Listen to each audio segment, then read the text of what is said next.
নমস্কার বন্ধুরা, বন্দনা রান্নাঘরে আপনাদেরকে স্বাগত জানাই।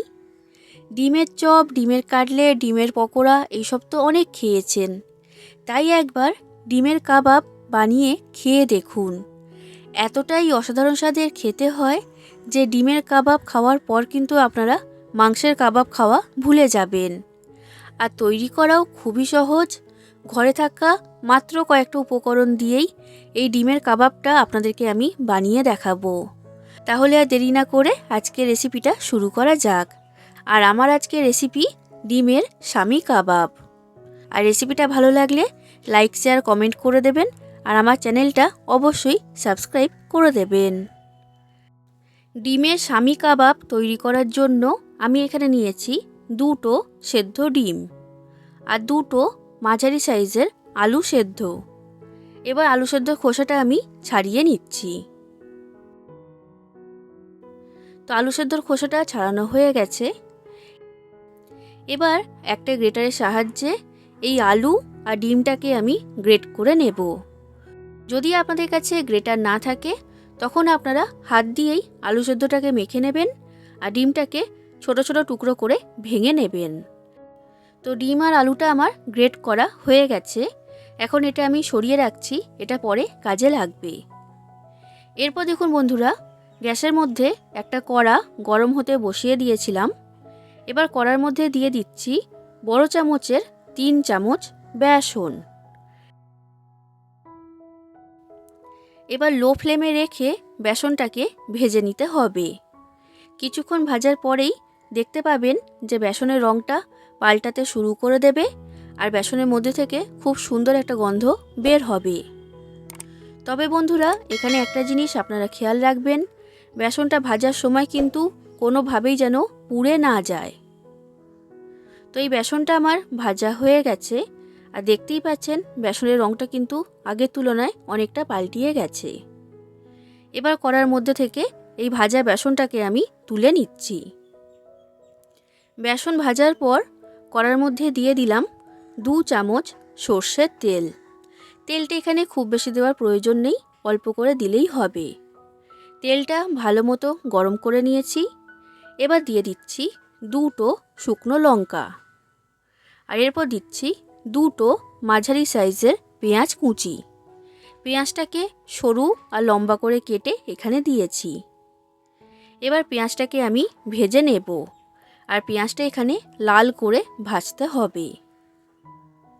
দেখুন বন্ধুরা, পেঁয়াজটা এখন অর্ধেকটা ভাজা হয়ে গেছে আর পেঁয়াজের গায়ে কিন্তু হালকা লাল রং আসতে শুরু করে দিয়েছে।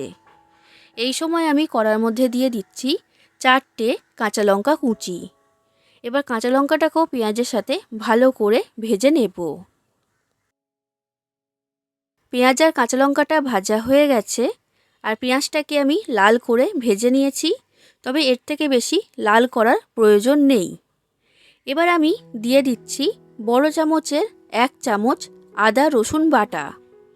এবার আদা রসুন বাটাটাকেও ভালো করে এর সাথে ভেজে নিতে হবে, না হলে আদা রসুনের কাঁচা গন্ধ বের হবে। প্রায় 1 মিনিটের মতো আদা রসুনটাকে পেঁয়াজের সাথে ভেজে নিয়েছি। এবার এই পেঁয়াজ ভাজাটাকে কড়ার মধ্যে থেকে আমি তুলে নিচ্ছি। তো এই পেঁয়াজ ভাজাটাকে আমি একটা থালার মধ্যে নিয়ে নিয়েছি। এবার আমি এর মধ্যে দিয়ে দিচ্ছি কয়েকটা মশলা। তো সবার প্রথমে দিলাম সামান্য পরিমাণ হলুদের গুঁড়ো। এরপর দিচ্ছি লঙ্কার গুঁড়ো। যতটা ঝাল খেতে আপনারা পছন্দ করেন সেই অনুযায়ী দিয়ে দেবেন। হাফ চামচের মতো জিরে গুঁড়ো এর মধ্যে দিয়ে দিলাম। এবার দিয়ে দিচ্ছি বড় চামচের 1 চামচ চিকেন মশলা। এই চিকেন মশলা দেওয়ার কারণে ডিমের কাবাবের টেস্ট অনেক গুণ বেড়ে যাবে। তো সেই কারণে চিকেন মশলাটা এখানে অবশ্যই ব্যবহার করবেন। আর এরপর দিলাম সামান্য পরিমাণ শাহি গরম মশলা। এরপর স্বাদ অনুযায়ী নুন এর মধ্যে দিয়ে দিলাম। এবার এই সব মশলাগুলোকে ভালো করে আমি পেঁয়াজের সাথে মেখে নিচ্ছি। আর একটা কথা বন্ধুরা, এই সময় আপনাদেরকে বলে দিচ্ছি, পেঁয়াজটা ভাজার সময় যে দুটো শুকনো লঙ্কা আমি এর মধ্যে দিয়েছিলাম, সেই শুকনো লঙ্কাটা কিন্তু এর সাথে মেখে নিতে হবে। শুকনো লঙ্কাটা ফেলে দিলে কিন্তু হবে না। এটা আপনারা খেয়াল রাখবেন। তো এটা আমার মাখা হয়ে গেছে। এবার দিয়ে দিচ্ছি ধনেপাতা কুচি। এবার ধনেপাতাটাকেও ভালো করে এর সাথে মেখে নেব। এটা আমার মাখা হয়ে গেছে। এবার দিয়ে দিচ্ছি গ্রেট করে রাখা আলু আর ডিম। আর এরপর দিচ্ছি ভেজে রাখা বেসন। এবার সব কিছুকে ভালো করে মেখে নিতে হবে। আর একটু সময় নিয়ে মাখবেন যাতে প্রত্যেকটা উপকরণ ভালোভাবে মিশে যায়। এইখানে ভাজা বেসন দেওয়ার কারণে ডিমের কাবাবের টেস্ট অনেক গুণ বেড়ে যাবে। আর বেসন দেওয়ার কারণে কাবাবের মধ্যে একটা বাইন্ডিং তৈরি হবে, তার ফলে কাবাবটা ভাজার সময় কিন্তু ভেঙে যাবে না। তো দেখুন বন্ধুরা, আমি সব কিছুকে ভালো করে মেখে নিয়েছি। এবার আমি ডিমের কাবাবটা তৈরি করব। তো হাতটাকে আমি ভালো করে পরিষ্কার করে ধুয়ে নিয়েছি। এবার হাতের মধ্যে লাগিয়ে নিচ্ছি সাদা তেল। তেলটা এখানে অবশ্যই লাগাবেন। তেল লাগানোর কারণে কাবাবটা তৈরি করার সময় হাতের মধ্যে আটকিয়ে যাবে না। এবার কিছুটা পরিমাণ ডিম আলুর মিশ্রণ হাতের মধ্যে নিয়ে নিলাম। এবার এটাকে প্রথমে গোল আকারে তৈরি করে নিচ্ছি। তারপর এইভাবে হাত দিয়ে চেপে একটু চ্যাপ্টা আকারে তৈরি করে নিলাম। দেখুন বন্ধুরা, এই ডিমের কাবাবটা তৈরি করা হয়ে গেছে। আর এখানে কিন্তু কাবাবটা তৈরি করার সময় খুব বেশি পাতলা করা যাবে না, সামান্য একটু মোটা রেখেই কাবাবটাকে তৈরি করতে হবে। বন্ধুরা, আপনাদের যদি এই ডিমের শামি কাবাবের রেসিপিটা ভালো লাগে তাহলে অবশ্যই লাইক করে দেবেন, যতটা সম্ভব ততটা বেশি করে শেয়ার করে দেবেন, আর কমেন্ট করে জানাবেন কেমন লেগেছে রেসিপিটা। আর আমার চ্যানেলটা যদি এখনও পর্যন্ত সাবস্ক্রাইব না করে থাকেন তাহলে অবশ্যই আমার চ্যানেলটা সাবস্ক্রাইব করে দেবেন। তো ঠিক একই রকমভাবে আমি সব কাবাবগুলোকে তৈরি করে নিয়েছি। আমি এখানে নিয়েছি একটা ডিম। এবার ডিমটাকে ভেঙে বাটির মধ্যে নিয়ে নিলাম।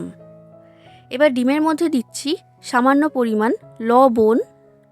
আর এরপর দিয়ে দিচ্ছি বড় চামচের 1 চামচ কর্নফ্লাওয়ার। এবার কর্নফ্লাওয়ার আর ডিমটাকে ভালো করে মিশিয়ে নিচ্ছি। ডিম আর কর্নফ্লাওয়ারটা মেশানো হয়ে গেছে। এবার দিয়ে দিলাম সামান্য পরিমাণ জল। জলটা খুব বেশি দিলে হবে না, অল্প করেই দিতে হবে। দেখুন বন্ধুরা, এই মিশ্রণটা আমার তৈরি করা হয়ে গেছে। এবার আমি কাবাবগুলোকে ভেজে নেব। তার জন্য গ্যাসের মধ্যে কড়াইতে সাদা তেল বা রিফাইন্ড অয়েল গরম হতে বসিয়ে দিয়েছিলাম। এবার আমি একটা কাবাব নিয়েছি। এবার কাবাবটাকে ডিমের মিশ্রণের মধ্যে ডুবিয়ে নিচ্ছি। এবার কাবাবটাকে গরম তেলের মধ্যে আমি দিয়ে দিলাম। ঠিক একই রকমভাবে সব কাবাবগুলোকে ডিমের মিশ্রণের মধ্যে ডুবিয়ে তারপর আমি তেলের মধ্যে দিয়ে দেব। এবার গ্যাসের ফ্লেমটা লো থেকে মিডিয়াম ফ্লেমে রেখে ডিমের শামি কাবাবটাকে ভেজে নিতে হবে। হাই ফ্লেমে রেখে ভাজলে বাইরে থেকে রং চলে আসবে, ভেতরে কাঁচা থাকবে। দেখুন বন্ধুরা, ডিমের কাবাবগুলো আমার ভাজা হয়ে গেছে। এর থেকে বেশি লাল করে ভাজবো না। এবার তেলের মধ্যে থেকে কাবাবগুলোকে তুলে নিচ্ছি। তৈরি হয়ে গেল ডিমের শামি কাবাব। এটা পরিবেশন করার জন্য সম্পূর্ণ তৈরি। এই ডিমের শামি কাবাবটা গরম গরম পরিবেশন করবেন, খেতে কিন্তু দারুণ লাগে। আর ঠিক একই রকমভাবে আমি সব ডিমের কাবাবগুলোকে ভেজে নেব। তাহলে বন্ধুরা, দেখে নিলেন তো ডিমের শামি কাবাব বাড়িতে কিভাবে তৈরি করবেন। এভাবে বানাবেন আর কেমন লেগেছে সেটা কমেন্ট করে আমাকে জানাবেন। আজ আসি বন্ধুরা, আবার দেখা হবে অন্য কোনো দিন অন্য কোনো রেসিপির সাথে। ধন্যবাদ।